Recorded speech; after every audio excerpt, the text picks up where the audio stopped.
All right, hey everybody, this is part 3 of your quarter 4 extra credit. Keep in mind that whatever work we do on the left side, you need to do on the right side. And let's make sure that our volume is up, please, and we are listening, okay? All right, so we have a quadratic here.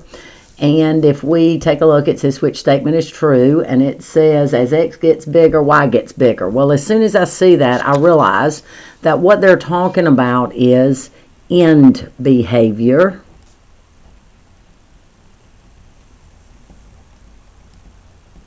Okay, and end behavior is what is going on at the ends of the graph. So we are looking at here and here. These are the ends of the graph. So basically, on the right side of the graph, if you'll notice, this is where x is getting bigger.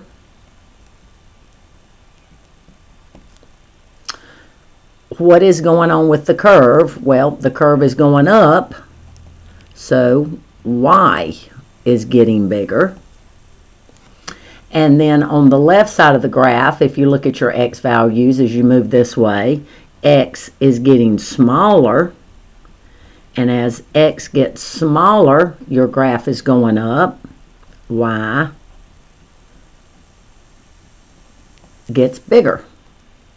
All right, so we just need to find which answer describes that. So it looks like y is getting bigger in both of those. So when I look here, let's see, and notice my spaces are not good here. Y gets bigger, y gets smaller, that's not it. Y gets smaller, not it. Here it is, y gets bigger, y gets bigger. So the correct answer is C. As x gets bigger, y gets bigger. As x gets smaller, y still gets bigger. Okay. All right, if you're listening, I want you to flip over to the back of the packet, and at the top, I want you to write summertime.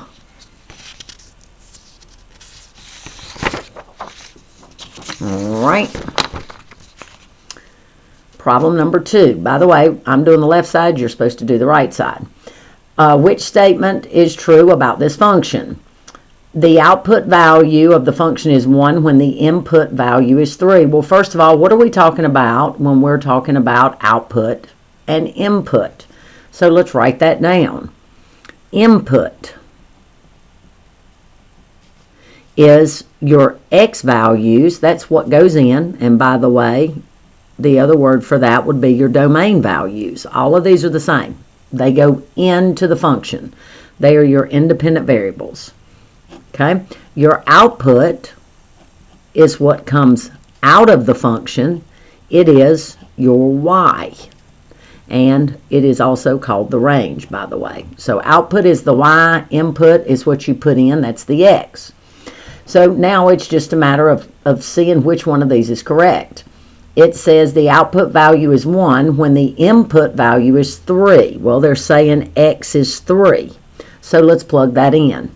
So this would be blank plus 2. And we're going to put a 3 in there. And 3 plus 2 is 5.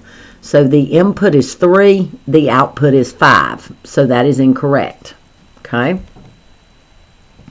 The output value of the function is x. Well, see, we already know that's not right because the output is the y. So that's not right. Okay? The output value of the function is 2 when the input is x. Okay, well, the input is the x value, and this is just saying the output of the function is 2. Let's move on and look at this other one. The output value of the function is 3. That's your y, when the input value is 1. So they're saying x is 1. So let's plug that in. That would be blank plus 2. We're going to plug in a 1.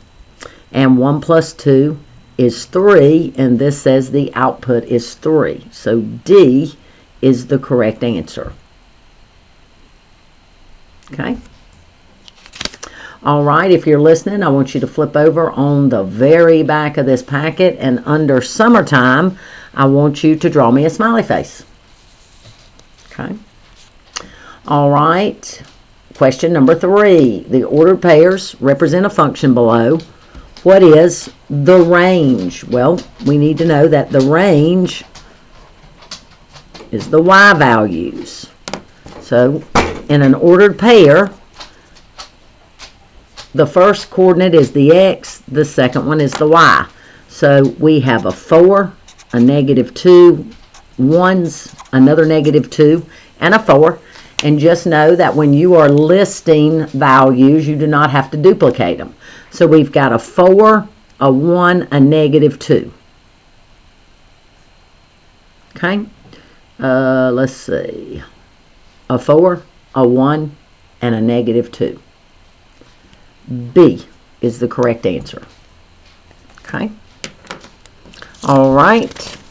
Again, if you're listening, I want you to flip over on the very back of the packet, and underneath summertime and the smiley face, I want you to tell me what your middle name is. I want you to write down what your middle name is. Okay. Which graph represents a quadratic function with a minimum point at -3, 3? Well, visually, I can mark one of these out, this guy here, because this is a maximum, so this could not be the right answer. Okay? Now let's check all our minimum points. This minimum point is -3, -3. This minimum point is -3, +3.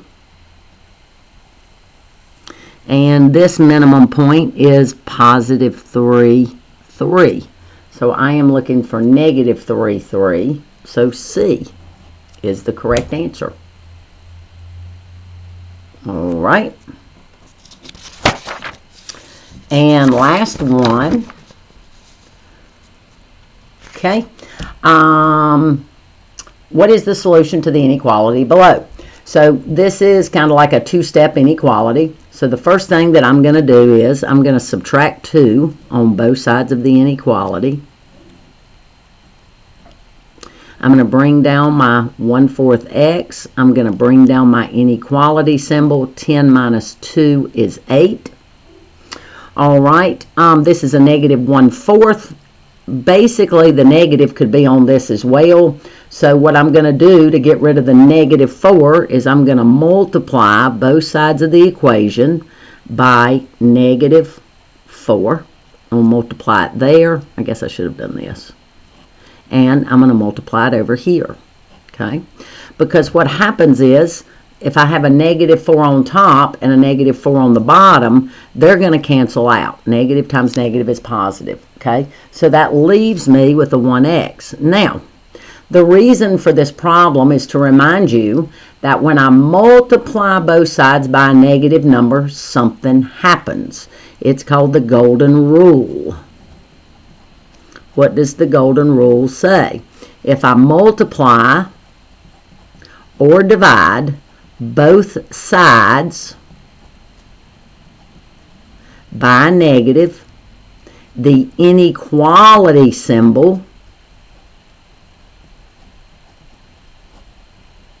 switches direction.